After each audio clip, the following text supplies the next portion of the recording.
With the withdrawal deadline fast approaching, the U.S. steps up efforts to evacuate Americans and allies from Afghanistan. We're working hard and as fast as we can to get people out. That's our mission. That's our goal. A look at the Herculean mission to evacuate Afghanistan. By air, an exodus on land, how it impacts the Afghans left behind, and countries in the region. The inside story, evacuating Afghanistan, is next.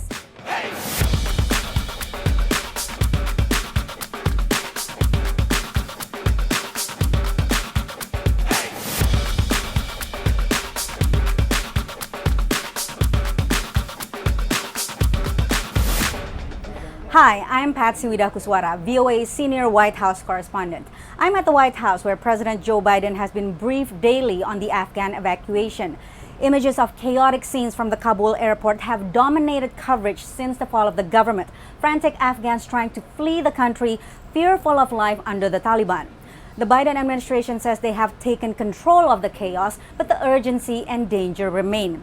How the president handles America's final days in Afghanistan will be key to whether he can withstand his first major foreign policy crisis. Evacuations at Kabul airport accelerating as the August 31st deadline for a complete U.S. withdrawal from Afghanistan draws near. The White House saying the U.S. is on track to meet that crucial deadline. Every day we're on the ground is another day we know that ISIS-K is seeking to target the airport and attack both U.S. and allied forces and innocent civilians. That announcement coming after the Taliban said they would not negotiate with the U.S. to extend the deadline. We convey again a message to the Americans to withdraw all their citizens in the given time frame. They have the facilities, airplanes are available, and they have control of the airport. They should evacuate all their forces and all their related contractors. The White House clarifying that evacuations will need to stop before August 31st. There would need to be time to wind down the presence. The Pentagon saying it will need several days to remove U.S. personnel and equipment. The administration says there is still enough time to complete the mission of evacuating all Americans and eligible Afghans. In total, more than 70,000 individuals have already been evacuated, the largest such operation in U.S. history. This tremendous display of teamwork and focus resulted in a passenger count of 21,600 individuals leaving Afghanistan in just 24 hours. But U.S. lawmakers are already reviewing the reasons the Afghan government collapsed so quickly, leading to that chaotic evacuation. There were any number of warnings that the Taliban might take over, and some that included the potential of a very rapid takeover. At the same time, though, I think it's also fair to say that no one predicted such a rapid collapse, a rapid and complete collapse of the Afghan government and forces. Capitol Hill Republicans say White House officials should resign for failing to predict the collapse and plan for an evacuation. This was Joe Biden's fault, Kamala Harris's fault, and all of his administration and those in charge. Their plan to withdraw was completely irresponsible. They had the information and they knew what they were going to do was going to create this crisis. Both Democrats and Republicans remain doubtful of the White House claim that the U.S. can complete the evacuation in time and have called on President Biden to extend it. The White House said Thursday it has contingency plans in place in case the evacuations need to continue into September. Catherine Gibson, VOA News, Washington. This is Carla Babb at the Pentagon. Evacuations from Kabul airport have ramped up, but tens of thousands of people still need to get out. We are pushing the limits to do everything we can to get every single evacuee out of Kabul. Reports were confirmed by the Transportation Command Chief Monday that 3 babies have been born amid the evacuation chaos, a testament to the humanity and the desperation of the evacuation. Inside Kabul, a precarious security situation, a firefight and a stampede outside the airport, both deadly. Taliban checkpoints still daunting, and potential attacks from Islamic State looming. Our commanders on the ground have taken every step they can to prepare for such an attack. Some of the 5,800 U.S. forces are now conducting sporadic rescue operations to help Americans get to the airport. With the August 31st deadline just days away, a date the Taliban have called a red line. Are you going to ask for authorization of more troops? And what I said is at 5,800, we're able to continue to secure the airfield, continue to increase safety there, and continue to do the operations that we already have. There are no plans at this time to request or to authorize additional U.S. forces to this mission. Veterans groups and non-governmental organizations are urging the president to get every American and at-risk Afghan out. Despite the fact that what the president is going out and saying to the global, community, that what he's reporting simply isn't true, that the vast majority of the people who want to get to the airport can't. The White House vowed Monday to continue evacuations for as long as it takes. We will continue to get Afghans at risk out of the country even after U.S. military forces have left. But just how those Afghans will be rescued beyond an American troop pullout remains to be seen. Carla Babb, VOA News, The Pentagon.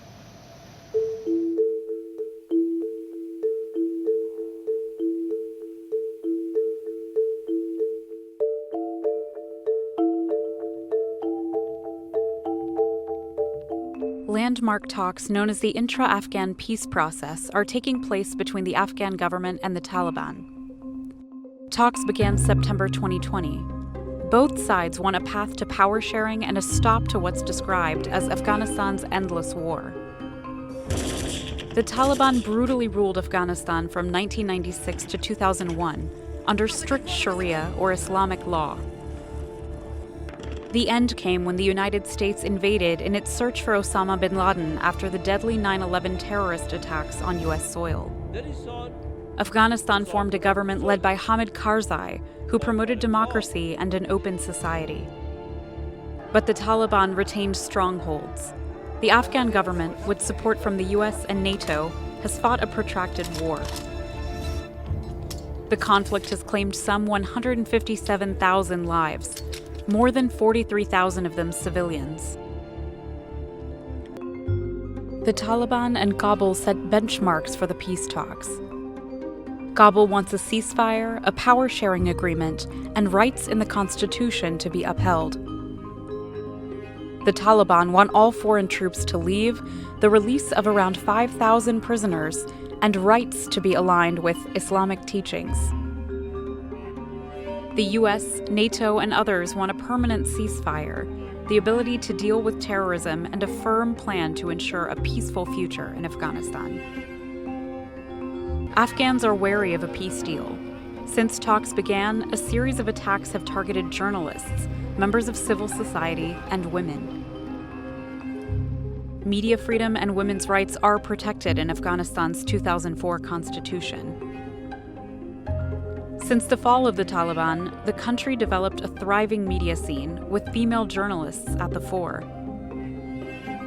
The Taliban have denied involvement in the attacks while insisting on Islamic law. The Afghan government has not laid out specific conditions to protect media freedom or women. That leaves many to question if freedoms gained over 2 decades of war will survive.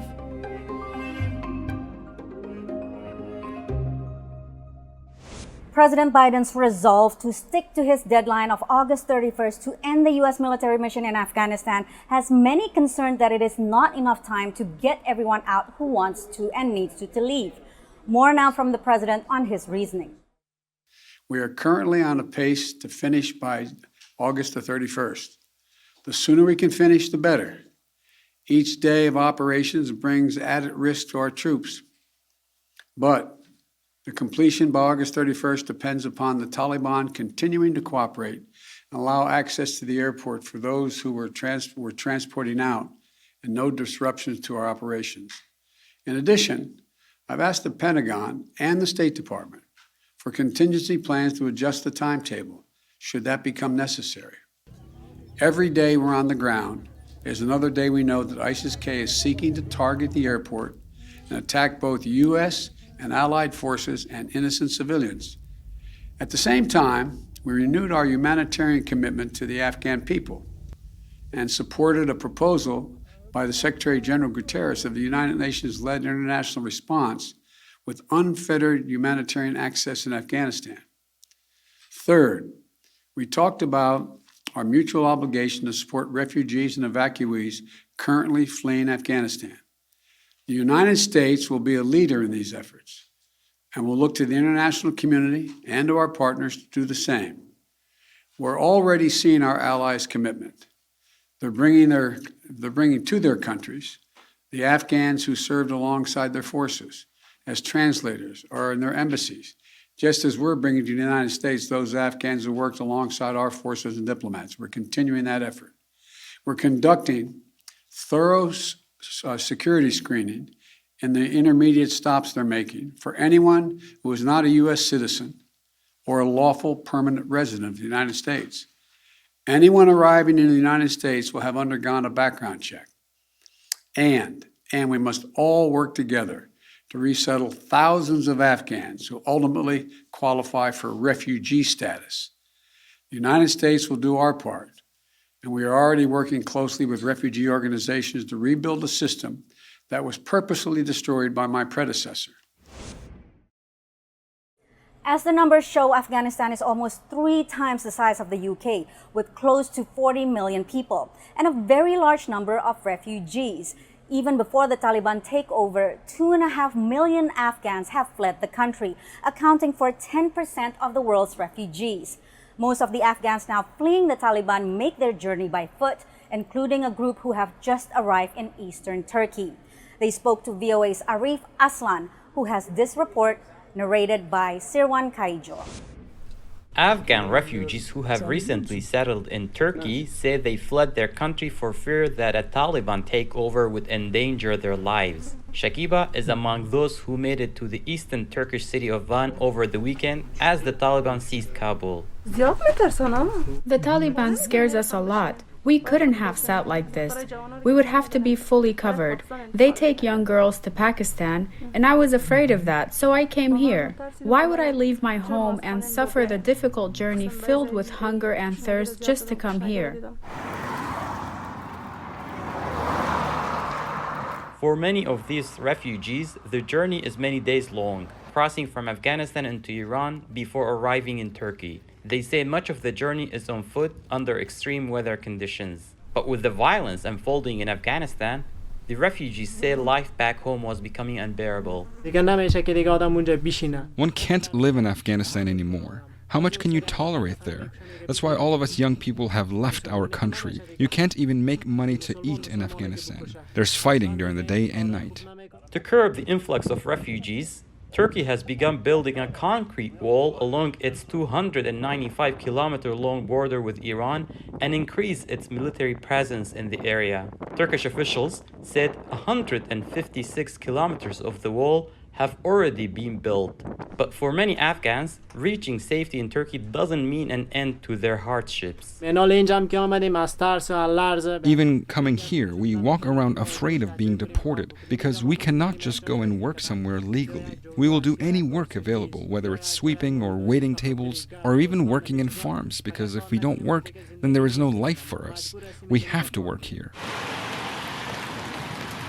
Turkish authorities say there are 120,000 Afghan refugees in Turkey and up to 300,000 undocumented Afghan migrants. For Arif Aslan in Van, Turkey, this is Sirwan Kaijo, VOA News. Among the most desperate to get out of Afghanistan are tens of thousands of Afghans who work for the United States in a variety of positions, from menial to highly specialized. Getting them out before the Taliban takeover involved a lengthy process. There is much more urgency now. VOA's Carolyn Persuti profiles 2 former interpreters who fear for their lives. Haji could be here, or he could be here, or here. He moves from city to city for safety from the Taliban. For 11 years, he worked as an interpreter for U.S. Special Forces, braving firefights across Afghanistan, as he told VOA via Skype. In Logar province, in Kabul, lot of these places, Nuristan, Kunar, Nangarhar province. Haji, the name we use to protect his identity, has U.S. awards for his shrapnel wounds and for saving the lives of 2 Army captains. They saved me, I saved them, because we are teammates. In 2010, the Taliban kidnapped Haji's 9-year-old son because of his job and asked for ransom. They know I'm working with the American forces, and they are infidel, and you are also infidel because you are working with them and you providing all kind of help to them. The Afghan police rescued his son a few weeks later in a gun battle with his kidnappers. He says they killed an older son a few months ago. Now Haji is trying to save his own life after cell phone threats from the Taliban. They tell me they know my place, where I'm staying, and they were coming after me. Haji applied for a special immigrant visa, an SIV, more than 3 years ago. The embassy told him processing is delayed. President Biden said this about interpreters like Haji. There is a home for you in the United States, if you so choose, and we will stand with you just as you stood with us. But the process is so complicated. Ismail Khan came to the United States on an SIV 7 years ago. He was an interpreter alongside Haji, seen here on the right, whom he nicknamed GPS when he spoke to VOA on Skype. He knew where to go, what route to take, what would be the easiest, where are possible places for them to ambush us, to make sure that they are alert. He tried everything to make sure that his team survive and be successful. But Khan worries for his former colleague. They are after him. He's gonna get killed if he doesn't get out. Those who helped the Americans often protest in Afghanistan for safe passage out. Since January, the Biden administration has approved 2,500 special visas for Afghans who assisted the military, and 1,000 like Khan have settled in the U.S. But there are many still there, including an interpreter we will call James. James has been denied the special visa because he cannot provide paperwork proof of his employment. It's really scary. It's really scary because brutal Taliban, they'll never forgive us. James told VOA that fears for his safety and that of his family keep him awake at night. And like Haji, he worries what will happen after the complete withdrawal of U.S. troops on August 31st. Carolyn Persutti, VOA News. While the U.S. and NATO allies hope to have some lasting influence in Afghanistan, their withdrawal leaves a vacuum that its neighbors are willing to fill. Among them, China, which shares an 80-kilometer border with Afghanistan. VOA's Elizabeth Lee explains the risks and benefits for both countries.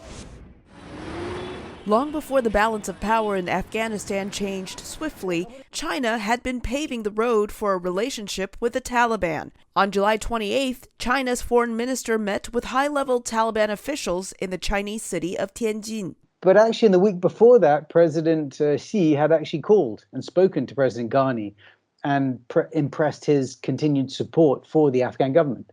So China's essentially been hedging. Some Central Asia analysts believe China was a factor in the speed of the Taliban takeover of Afghanistan. The Afghan security forces recognized that the Taliban had the support of China, had the support of Russia, Pakistan, and Iran.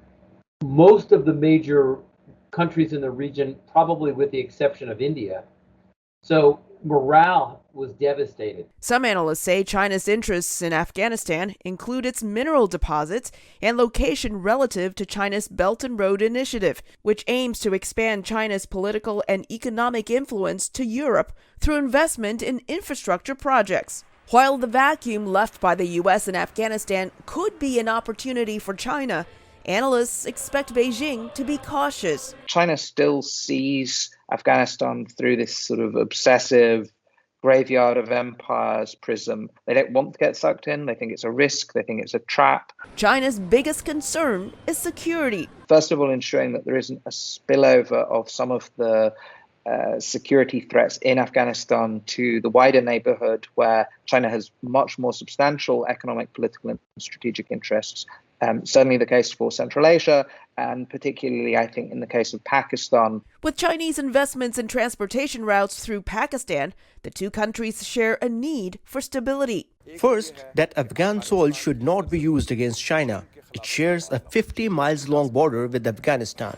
Politically, China has used the situation in Afghanistan to criticize the U.S. We've seen the U.S. military leave an awful mess of unrest, division, families ruined and orphaned. While Afghanistan may be a public relations win for China, analysts say the reality is different. I think concerns about Afghanistan becoming a place where Uyghur militants or dissidents can sort of plot and foment trouble within China is, one of China's preeminent concerns. While China sees the Uyghur Muslims as a threat and a part of its war on terror, human rights groups have raised alarms over China's persecution and treatment of Uyghur Muslims. Analysts say it would be costly for the Taliban to take up the Uyghur cause. The Taliban may not sympathize with the Uyghurs for another reason: religion. In both places, the role of Islam, how Islam is understood, is very, very different. Analysts agree China will take on a watch-and-wait stance as the situation in Afghanistan unfolds. Elizabeth Lee, VOA News, Washington. 800,000 U.S. troops served in Afghanistan during the nearly 20 years of U.S. military involvement. VOA's Kane Faribault was a reporter for the U.S. military in the early years of the war and documented the stories of many service members. He reached out to them again to find out how they view the way America's longest war is ending and their service in it. As he watches circumstances in Afghanistan unfold on the TV at his home in Missouri, veteran Steve Hutcherson is in shock. It's difficult to watch. I mean, you've seen the old videos of the fall of Saigon and everything, and it's kind of eerily similar, that we spent so much in human lives and national treasure to maintain what we have, and then you see it all gone just in a flash. Afghanistan's return to Taliban control is a personal setback for Hutcherson. 564, roger, maintain BFR. He was among the first wave of uniformed U.S. military forces sent to the country in early 2002, working as an air traffic controller at Bagram Airfield, coordinating Allied aircraft in combat and support missions aimed at eliminating terrorists. He believes the U.S. met its objective. All we can say that we know for sure is the result, and the result was that we've been safe for the last 20 years. But he also thinks the U.S. effort to build a democratic Afghan nation was an unwinnable war. You're trying to fight an idea. You don't fight an idea, with weapons and stuff. I guess the shocking part to me is how quickly everything happened. Rhonda Lawson watched the rapid fall of the Afghan government from her home in Maryland. Nearly 20 years ago, her home had been Bagram Airfield, serving as a non-commissioned officer for a U.S. Army Mobile Public Affairs Detachment. In Afghanistan, she witnessed U.S. efforts to train a new Afghan National Army. It does kind of change my view as to whether the Afghan National Army was prepared to defend their own country. I don't know if it was a case of them not fighting or them failing, but for the Taliban to have taken over as quickly as they did, like I said, it was quite shocking. If they don't want to fight for themselves, we can't stay there forever. After 20 years, I don't think we necessarily need to have U.S. military forces on the ground there. A fact-finding team of Dan Milbauer served in different U.S. Army units during 2 deployments to Afghanistan, which allowed him to travel extensively in the country while there. A place like Afghanistan has historically been problematic. The Soviets tried, we tried, we've tried for 20 years now. If the Taliban rises to power again, I guess there's a reason for that, and we'll respond as we feel appropriate in the future. With the Taliban now seemingly in control of Afghanistan's uncertain future, the exodus of those seeking safety elsewhere and still have the means to flee continues. Kane Faribault, VOA News, Chicago. Keep up on evacuation efforts and the latest developments in Afghanistan at voanews.com. Stay connected at VOA News on Instagram and Facebook. Follow me on Twitter at pwidakuswara.com. That's PWIDAKUSWARA. I'm Patsy Widakuswara. See you next week for the Inside Story.